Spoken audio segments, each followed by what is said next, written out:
Essa ponte foi capaz de levar uma onda magnética de uma ponta para a outra sem registrar o caminho que percorreu.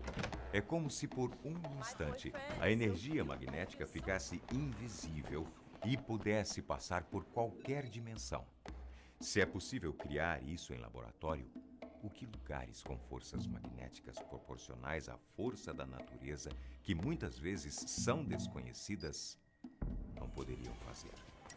Tudo o que sabemos é que para que algo como isso possa acontecer em grande escala, capaz de engolir navios, aviões e civilizações inteiras, é necessário produzir uma infinidade de energia gravitacional. Mas será que os cemitérios do diabo podem mesmo fazer isso? E se for assim? Até o próximo vídeo.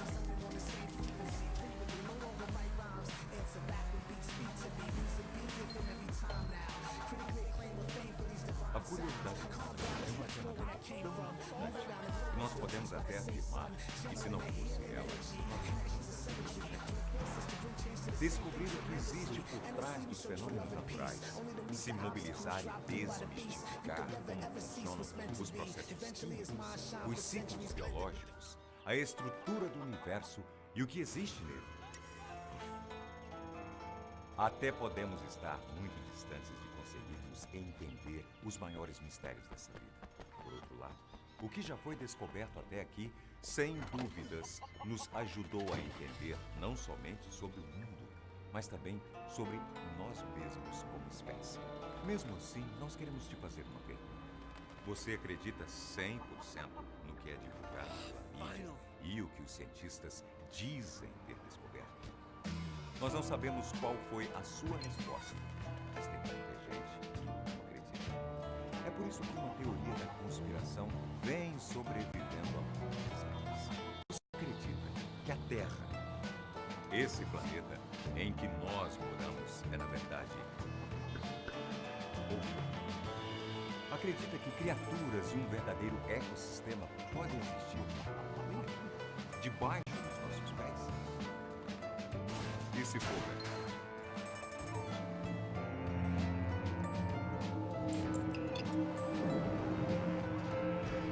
Lá por volta do quarto, série ou quinto e sexto ano, todos nós estudamos que o interior da Terra é composto pelo seu núcleo sólido, núcleo líquido, manto e crosta terrestre.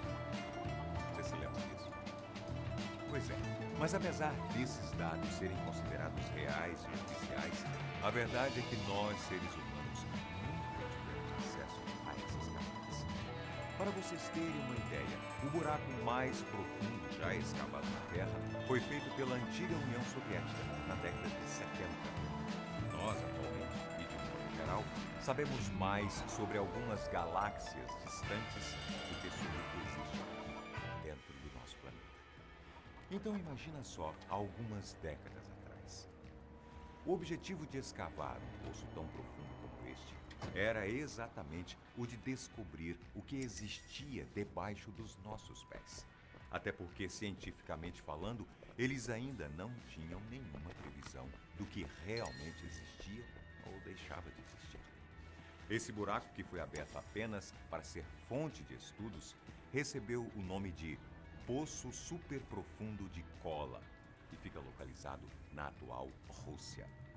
Ele levou 24 anos para ser aberto e tem apenas 12 quilômetros de profundidade. Eu disse apenas porque, segundo estimativas, somente a crosta terrestre, que é essa camada mais superficial da Terra, tem pelo menos 70 quilômetros de profundidade. Ou seja, os 12 quilômetros abertos no Poço Kola não chegam nem mesmo a arranhar a superfície da Terra. O poço parou de ser perfurado quando os pesquisadores se depararam com rochas de 2,7 bilhões de anos de idade, que se comportavam como se fossem feitas de plástico e mediam borbulhantes 180 graus Celsius. Apesar dessa desanimadora realidade, o Poço Kola é o mais profundo que existe em todo o nosso planeta, sendo mais fundo, inclusive, que o ponto mais profundo no oceano encontrado até os dias de hoje, que tem apenas 11 quilômetros de profundidade. Mas agora você deve estar se perguntando Se nós só tivemos acesso até 12 quilômetros em direção ao interior da Terra, como podemos saber com tanta propriedade o que é que existe em seu interior? Bom, como você deve ter imaginado, a composição do interior terrestre se trata de uma estimativa feita a partir da ajuda de aparelhos eletrônicos, como o sismógrafo, que inclusive é o mesmo aparelho usado para se medir a intensidade de terremotos. Para deduzir o que existe dentro da Terra, os cientistas usam um princípio bastante simples. Imagine que a Terra é uma caixa fechada com algo dentro. Quando você chacoalhar essa caixa, você vai conseguir ter uma ideia de peso, volume e até densidade daquilo que está lá dentro, certo? Pois é, os cientistas aproveitam quando ocorre algum terremoto, ou seja, quando a gigante caixa, que é a Terra, é chacoalhada para, através do sismógrafo, fazer esses cálculos e previsões. Agora, se tudo não passa de uma estimativa, será que existe alguma chance da teoria da Terra oca ser mesmo real? Indo então para essa interessante teoria e possibilidade, eu posso te dizer que tudo começou há vários séculos atrás. Sem a ajuda de aparelhos ou até mesmo de estudos sobre o assunto, a curiosidade humana, como eu disse aqui no começo desse vídeo, levou o homem a se questionar não apenas sobre o que existia lá fora no universo, mas também sobre o que existia aqui mesmo, dentro da nossa casa chamada Terra. Oficialmente, um dos primeiros estudiosos a falar abertamente sobre a ideia da Terra ser oca foi o astrônomo britânico Edmund Halley, ainda no século XVII. Esse astrônomo é aquele mesmo que descobriu, através de seus cálculos, qual era a frequência e o período em que um famoso cometa passava aqui pelas redondezas do nosso planeta. Sabe do que eu estou falando? Isso mesmo, o cometa Halley, que só recebeu esse nome graças ao astrônomo. Edmund Halley era fascinado por tudo que envolvesse não só a astronomia, mas também os campos magnéticos da Terra. Foi estudando esse assunto que ele percebeu que o campo magnético do nosso planeta podia variar a sua direção com o passar do tempo. E ao se deparar com esse fenômeno, Halley chegou à conclusão que a única justificativa para isso acontecer seria a Terra sendo oca. Para ele, a Terra, além de oca, era composta por 4 esferas inseridas uma dentro das outras. E a teoria mirabolante não parava por aí. Halley acreditava que dentro da Terra existia uma atmosfera luminosa e a aurora boreal, inclusive, seria o resultado de quando os gases dessa atmosfera escapavam desse ambiente. Além dessa luminosidade, o interior da Terra seria, segundo essa teoria, habitado por diferentes seres. Além dele, vários outros estudiosos levantaram essa hipótese e estudaram o assunto. Com o passar dos anos, a teoria da Terra oca foi adotada e adaptada conforme as descobertas de cada época e a visão de quem a estudasse. Outro estudioso que acreditava na ideia de teoria oca foi o matemático suíço Leonhard Euler, que, graças aos resultados dos seus estudos, modificou a teoria de Halley, substituindo a ideia das 4 esferas para a ideia de que a Terra é formada apenas por uma camada externa, vendo o seu interior completamente oco. Para ele, o interior da Terra seria um ambiente completo e independente da camada externa, que é essa que nós vemos, contando inclusive com um Sol que teria aproximadamente 1000 quilômetros quadrados.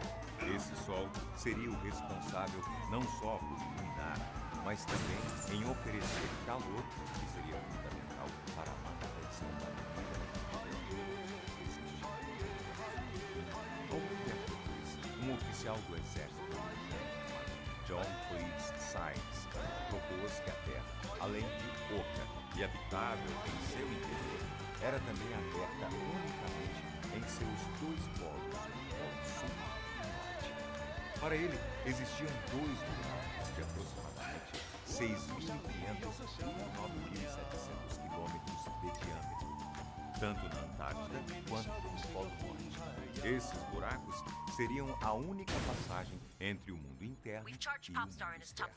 Ainda no século XIX, um fóssil extremamente bem conservado de mamute foi encontrado na Sibéria, que fica onde? Pois é, no extremo norte do nosso globo. A descoberta desse animal serviu como mais um argumento para reforçar a ideia de que entradas existiam nos polos e animais raros e até que já entraram em extinção existiam ainda dentro da Terra. Afinal, como eles poderiam explicar um mamute tão bem conservado, com pele, carne, pelos, sendo que esse animal entrou em extinção há 5.600 anos? Para eles, estava claro, os mamutes ainda existiam e aquele animal havia morrido recentemente, depois de sair do interior da Terra e se deparar com as temperaturas baixíssimas, como as da Sibéria. Para os adeptos dessa teoria, outros animais extintos também existiam dentro da Terra, além de seres humanos. Para eles, alguns desses povos sabiam da existência da vida aqui na superfície, enquanto outros desconheciam essa verdade. Os mongóis e os esquimós seriam exemplos de povos que teriam sido eliminados no período terrestre. A teoria sobreviveu e, com o passar dos anos, foi sendo adotada por grupos, tanto de pensadores como dos leigos. O próprio governo dos Estados Unidos teria financiado uma expedição ao Polo Norte em 1926 e uma outra à Antártida em 1929. Nelas, o vice-almirante americano Richard E. Byrd sobrevoou os dois territórios em busca das passagens de que tanto se falava. Já em relação ao sucesso da expedição, as duas são variadas. O almirante Byrd teria afirmado ter encontrado novas terras, o que divide opiniões de adeptos e céticos em relação à teoria. Para os céticos, as terras às quais Byrd se referia era o continente da Antártida, que até então não era considerado um continente, visto que acreditavam que ali só existia gelo e não terras. Para os seguidores e crentes da Terra Oca, o almirante Byrd teria sobrevoado com o seu avião o interior do nosso planeta. Aí você deve estar se perguntando, mas se essas duas entradas realmente existem, por que é que não as vemos nas imagens de satélites? A resposta para essa pergunta também diverge. Alguns dizem que grandes potências como os Estados Unidos e a Rússia estariam encobrindo essa verdade, alterando digitalmente as imagens a que temos acesso dos extremos da Terra, para assim poderem explorar o interior do planeta de maneira sorrateira e silenciosa. Para outras pessoas que acreditam nessa teoria, as entradas para esse mundo subterrâneo estariam ali nas imagens de satélites e evidentes para quem quisesse ver. Na literatura e na ficção científica, essa teoria foi amplamente explorada e uma das obras mais famosas, e que você já deve ter ouvido falar, é o famoso livro de Júlio Verne chamado A Viagem ao Centro da Terra. Esse livro, inclusive, traz uma versão ainda mais convincente da teoria, dizendo que as entradas para o mundo subterrâneo não são precisamente dois buracos nos polos do globo, mas sim cavernas profundas que levam até o mundo único que existe dentro da Terra.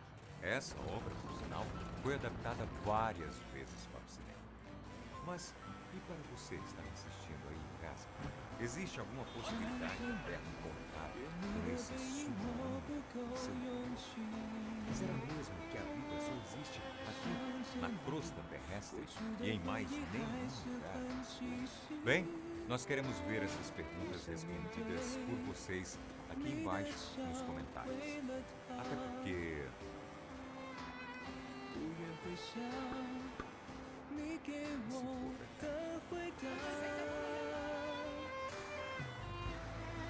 A humanidade demonstra um certo fascínio por acontecimentos que nos remetem ao fim dos tempos. A possibilidade de um outro Sol em nosso sistema solar é mais um. Mas e se for verdade? Conheça agora o Projeto Lúcifer, a criação de um segundo Sol. E não se esqueça de deixar seu like e se inscrever no canal. E antes que tudo termine em fogo e cinzas, ative o sininho para poder acompanhar cada novo vídeo do nosso canal na tela. Eu sou o Bo. Você é bem-vindo ao canal Fatos Desconhecidos.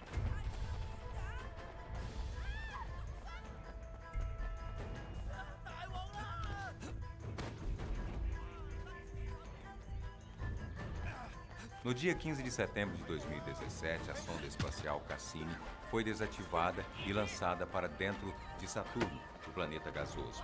Mesmo que nenhum acontecimento visível tenha ocorrido até agora, muitos conspiracionistas ainda defendem a ideia de que a Agência Espacial Americana, NASA, usou o planeta como cemitério para a sonda, na tentativa de causar uma explosão nuclear capaz de transformar Saturno em uma estrela ou um segundo Sol. Como muitas outras sondas ou espaçonaves, como Galileu e Voyager, que mergulharam nos planetas aos quais exploravam, Cassini-Huygens mergulhou na atmosfera de Saturno para se desintegrar, já que não teria mais utilidade depois de quase 20 anos de trabalho.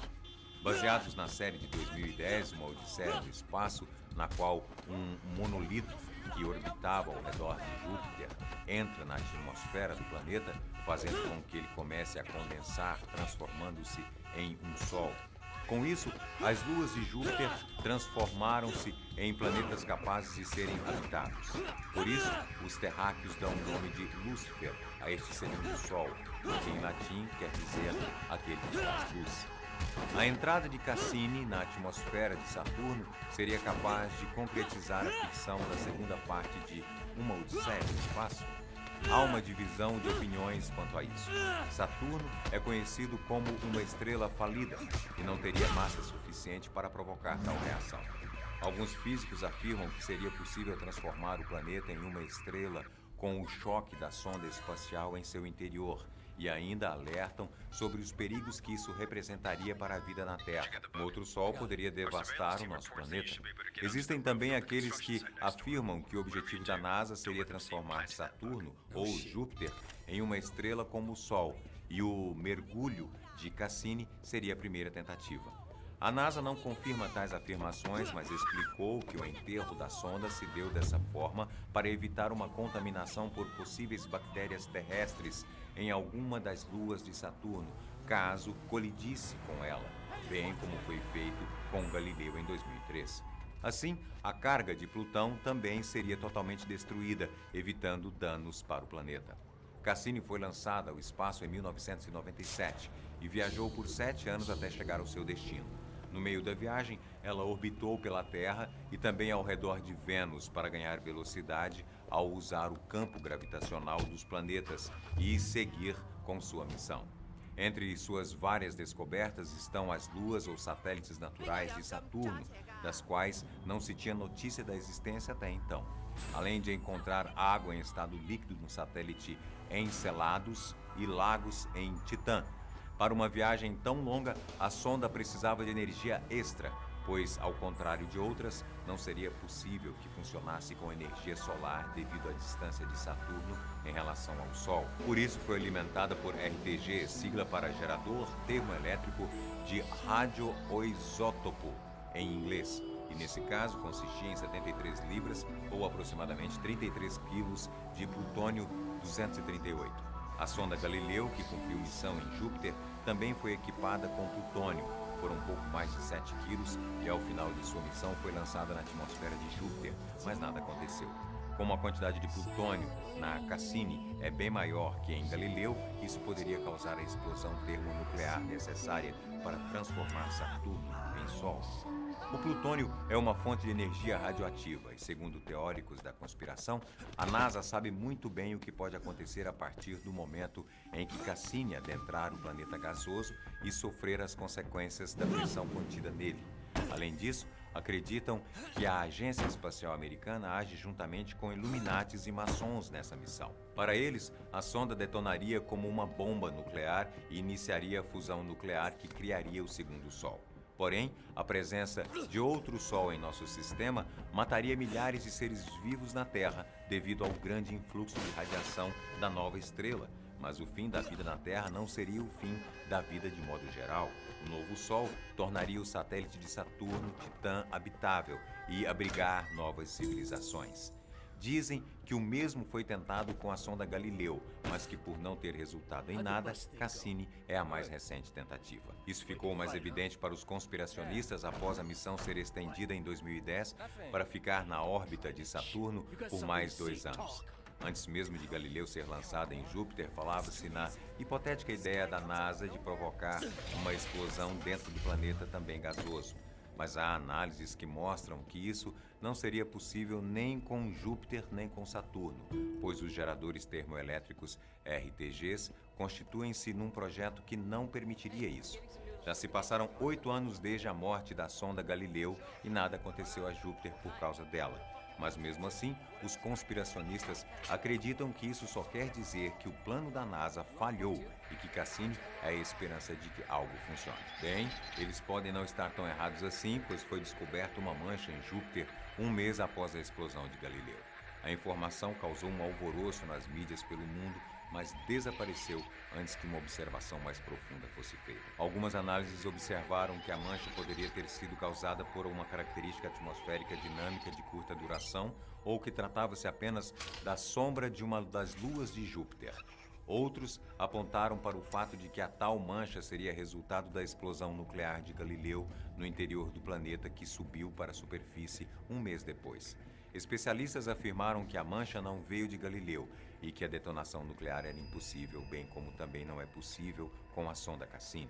A tecnologia RTG presente nestas sondas foi testada em 1960 e vem sendo usada há décadas como fonte de energia confiável em missões espaciais nas quais a energia solar é insustentável. Os pellets de plutônio que alimentavam Cassini são embalados separadamente em containers feitos para resistir a choques e são chamados módulos de fontes de calor de uso geral. Cada RTG tem 18 destes módulos. Esta é a explicação dos especialistas para garantir que o plutônio contido na sonda não é uma arma e que é muito difícil gerar uma fissão nuclear com plutônio 238.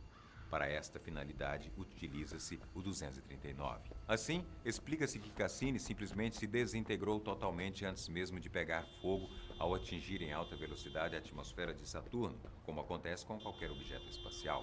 Mesmo com todas as explicações científicas, ainda existe a ênfase nos quase 33 quilos de plutônio que a sonda carregava completamente protegidos, mas que, para os teóricos da conspiração, foram espalhados dentro da atmosfera de Saturno. Especialistas defendem que, ainda que todos os argumentos lógicos sejam ignorados, não seria possível a tal explosão. Mas os conspiracionistas acreditam que a explosão aconteceria como uma bomba de fissão com implosão, ao cair na atmosfera de Saturno ao longo de 2 anos. Quanto mais ela se aprofundar, mais pedaços se quebram e depois pegam fogo devido à fricção